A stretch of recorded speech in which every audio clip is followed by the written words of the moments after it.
बिस्मिल्लाहिर्रहमानिर्रहीम dear students, मैं उम्मीद करता हूँ आप सब लोग खैरियत से होंगे। Today we are going to discuss our next part of our course और उसके अंदर हम एसी सर्किट्स के ऊपर बात करेंगे। अभी तक जितने भी हमने कंपोनेंट्स पढ़े हैं वो रजिस्टर था, इंडक्टर था और कैपेसिटर थे। हमने ये देखा था कि किस तरह से एनर्जी जो है इलेक्ट्रिकल एनर्जी वो डेसिपेट हो सकती है। इलेक्ट्रिकल एनर्जी जो एनर्जी है इन the form of electric field capacitor में स्टोर हो जाती है। Energy in the form of magnetic field जो है वो इंडक्टर में स्टोर होती है। तो आज का जो लेक्चर होगा उसके अंदर हम देखेंगे कि हमने वन बाय वन अब अल्टरनेटिंग करंट्स को स्टोर करने की कोशिश करनी है और उसके लिए फिर हम डिफरेंट सर्किट्स पढ़ेंगे। तो आज हमारा वो पहला पार्ट है जिसको हम कवर करने की कोशिश कर रहे हैं। This topic is related to our course electricity and magnetism 2 PHY 402 BS physics fourth semester evening spring 2021।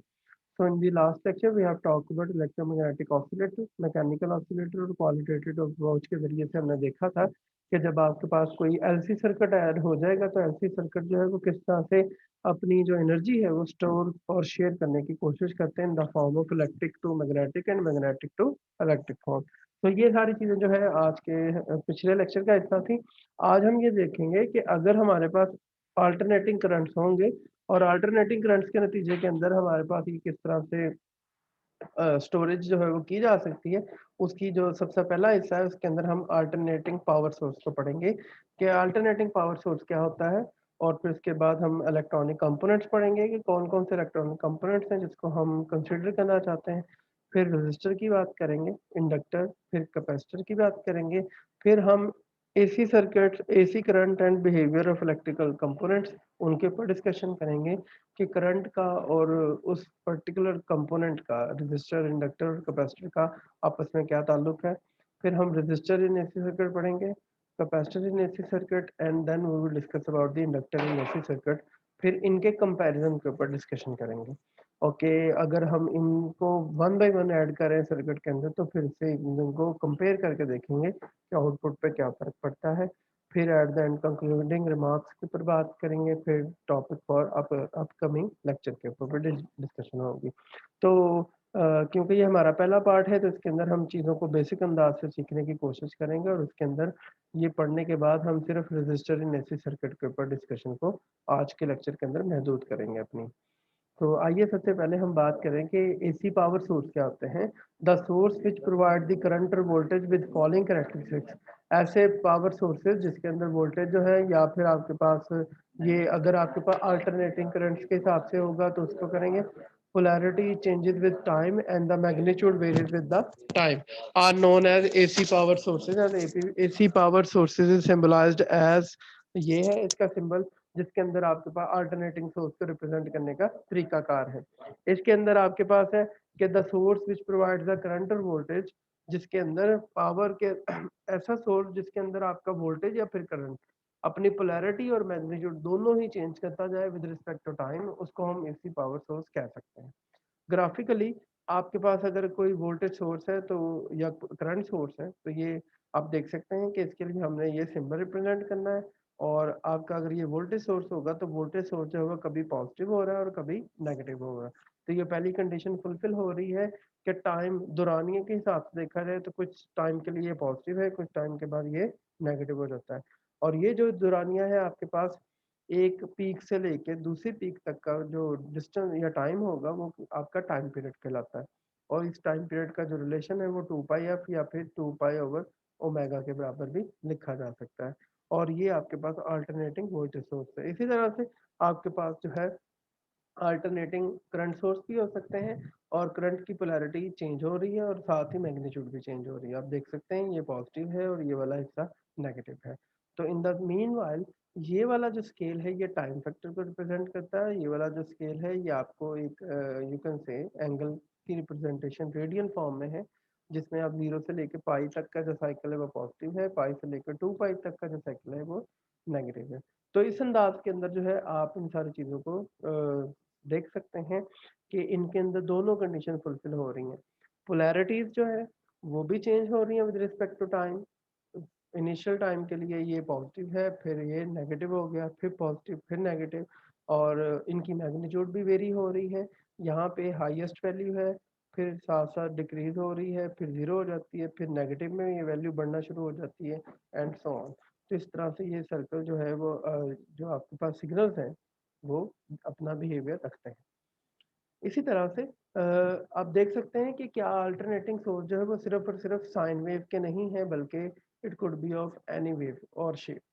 इसके अंदर सिर्फ और सिर्फ दो चीजें कंसिडरिंग है कि ये स्क्वायर वेव फॉर्म में भी हो सकते हैं, ये ट्रायंगल वेव के भी हो सकते हैं, और ये साइन वेव की फॉर्म में भी हो सकते हैं, और ये सातुत वेव में भी आते हैं, ये डिफरेंट है। तो इट्स मीन दैट कि alternating source could be of any shape. So it's mean it could be a square form, it could be a triangular, it could be a sine form, it could be you can say a step like form, और इसी तरह से ये एक सात form भी हो सकती है। ये सारी चीजें इसमें शामिल है, और आप में अंदाजा लगा सकते हैं तो it could be of voltage और ये करंट। ये वोल्टेज की फॉर्म भी दे सकता है हमें, और ये हमें करंट के हिसाब से भी चीज़ों को प्रोवाइड कर सकता है। तो ये सारी में से शेप के ऊपर आपने देख के परेशान नहीं होना, बल्कि आपने इसमें दो बुनियादी बातों के कॉन्सेप्ट को मद्देनजर रखना है। अगर आप इस फॉर्म को देखें तो इस फॉर्म के अंदर आपके पास जो वैल्यू है वो पॉजिटिव रह रही है और कांस्टेंट रह रही है, और इधर आके नेगेटिव हो जाती है। तो इसका मतलब जो पहली कंडीशन है कि पोलैरिटीज जो है वो रिवर्स होनी चाहिए, तो ये एक टाइम के बाद पोलैरिटी रिवर्स हो रही है, बट इसकी मैग्नीट्यूड जो है वो सेम रहती है। इधर आपका करंट या वोल्टेज इंक्रीज कर रहा है एक पॉइंट पे, उसके बाद ये डिक्रीज करता है, फिर नेगेटिव डायरेक्शन में इंक्रीज कर रहा है, फिर आपके पास क्या है, ये जीरो हो जाता है। तो यहाँ पे देखें तो पोलैरिटी जो है that is the main factor to having a alternating source. तो याद रखिएगा अल्टरनेटिंग सोर्स की हमेशा जो पोलैरिटी है वो चेंज होनी चाहिए। और जो सेकंड ऑप्शन थी कि आपकी इसकी जो मैग्नीट्यूड है, तो वो याद रखें मैग्नीट्यूड जो है वो कांस्टेंट भी रह सकती है और वो वेरी भी कर सकती है। तो इस तरह से आप इसको डिफाइन कर सकते हैं। तो आ, जो फर्दर कैरेक्टरिस्टिक्स है वो साइनोसाइडल सोर्स के हिसाब से हम पढ़ेंगे, क्योंकि ज़्यादातर बुक के अंदर जो ज़्यादा हिस्सा है वो साइनोसाइडल पार्ट का है, सो दैट्स वाई। तो सबसे पहले आइए कि शेप कैसी होगी। तो साइनोसाइडल जो है वो साइन फॉर्म फंक्शन को रिप्रेजेंट करता है, और उसकी शेप की खसूसियात के हिसाब से देखा जाए तो एक हाईएस्ट वैल्यू से, एक पीक वैल्यू से दूसरी peak value, positive peak value to positive peak value का जो टाइम डिफरेंस है it is called the time period. Okay जी। और जो मैक्सिमम वैल्यू होती है it is called the peak amplitude या फिर peak value, and this is the maximum value of that.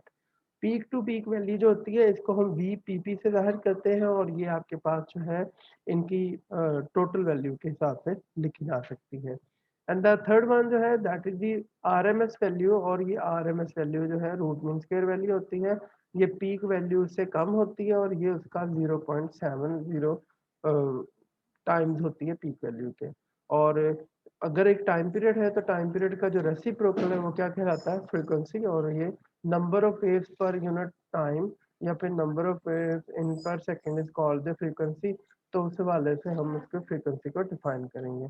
In the same way wavelength क्या है, एक जहाँ से आपकी वेव स्टार्ट हो रही है और यहाँ तक आपकी वेव एक साइकिल कंप्लीट होता है, it is called the wavelength. Time period जो है at that time which required to complete one cycle is called the time period. Frequency is the number of vibrations per second is called frequency, and the peak value पहले ही हमने define किया दिया, average value और root mean square value जो है वो आपके पास इस फॉर्मूले के मुताबिक निकाली जा सकती है।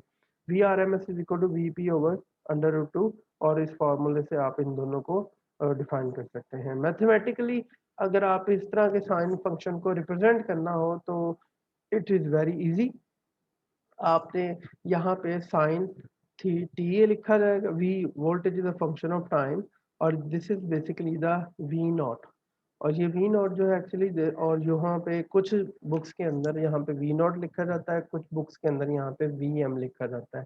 वी नॉट हो या फिर वी एम हो, it stand for the amplitude है।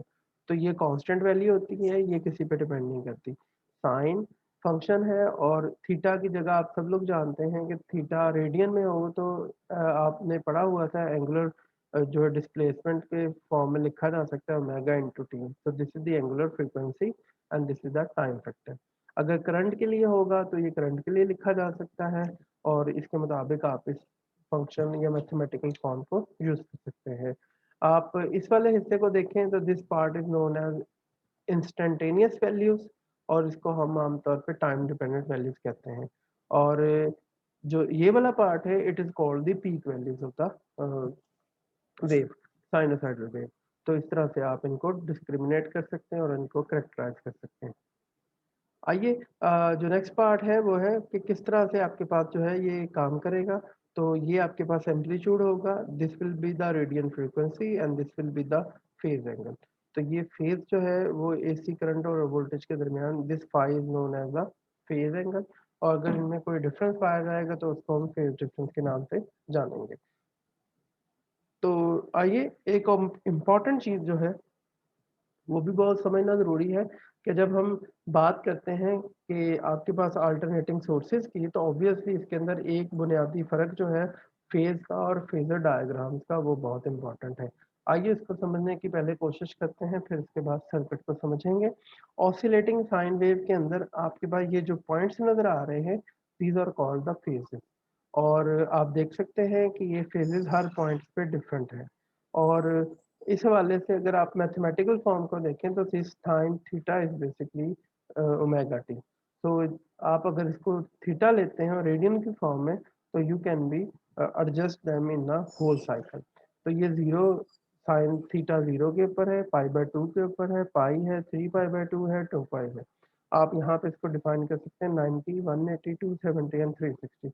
और इस हवाले से आप इसको डिफाइन करेंगे। तो उस हवाले से अगर आप देखें तो जो फेज है वो आपके पास हर पॉइंट टू पॉइंट वेरी हो रहा है, और ये एंगल टू एंगल वेरी होता है। अगर आप यहाँ पे हैं और अब सपोज करते हैं कि आपका जो साइनोसाइडल सिग्नल है या रोटेटिंग फेजर है वो किस तरह से बनाया जा सकता है। तो it's a phasor is a basically a vector that is used to represent the sinusoidal signal. तो होता क्या है कि phasor actually this one is the phasor.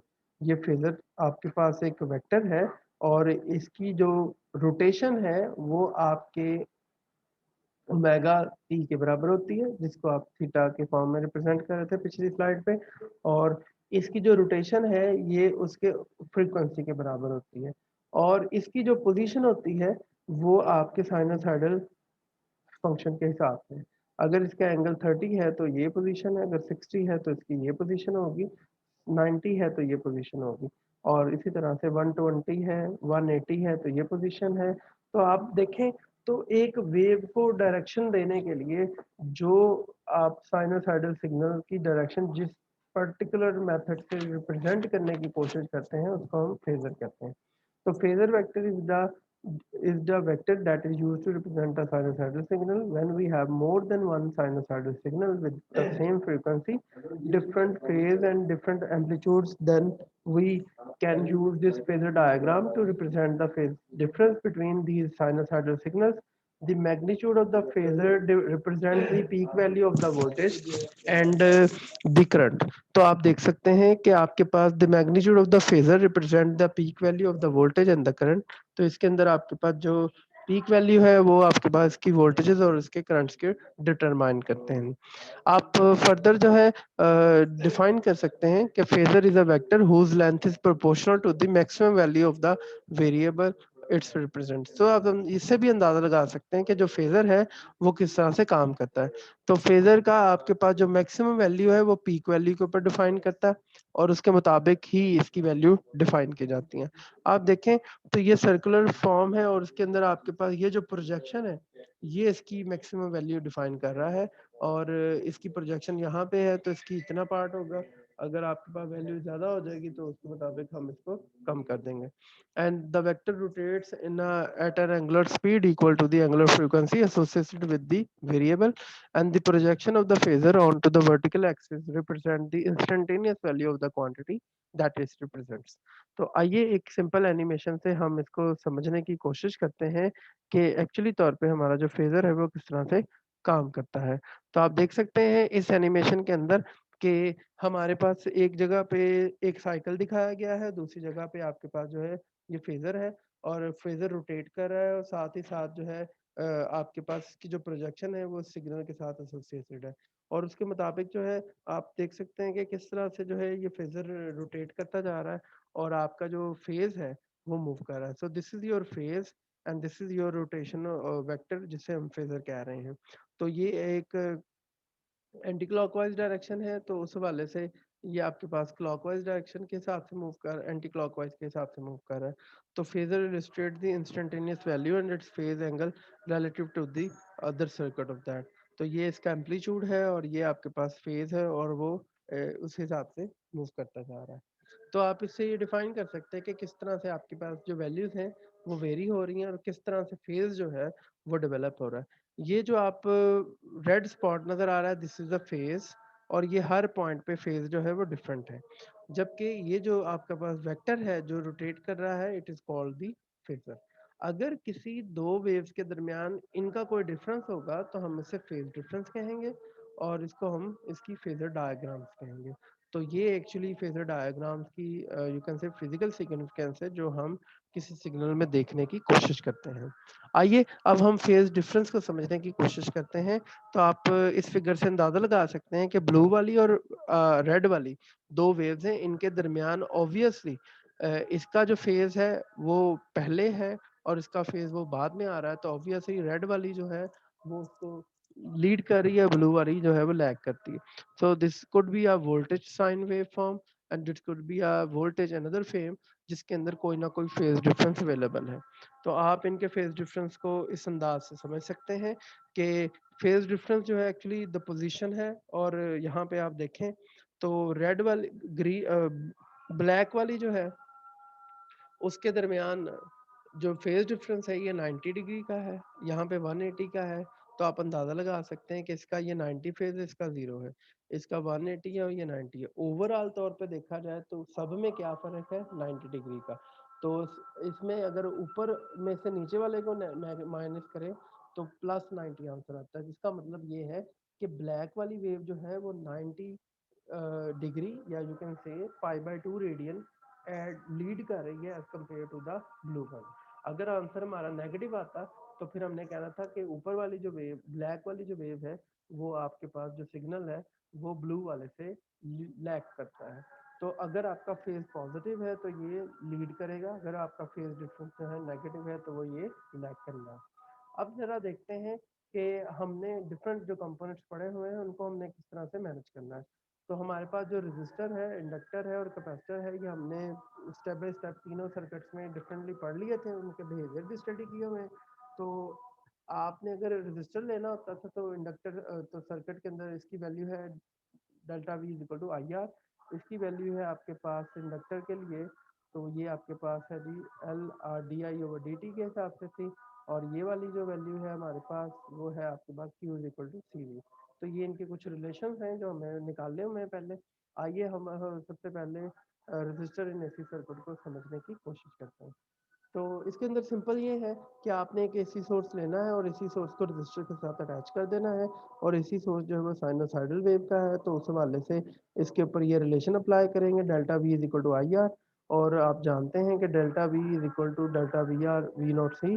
तो यहाँ पे जो delta V R is the instantaneous value cross the resistor है, और the instantaneous current in the circuit is represented by I R T in the function of time.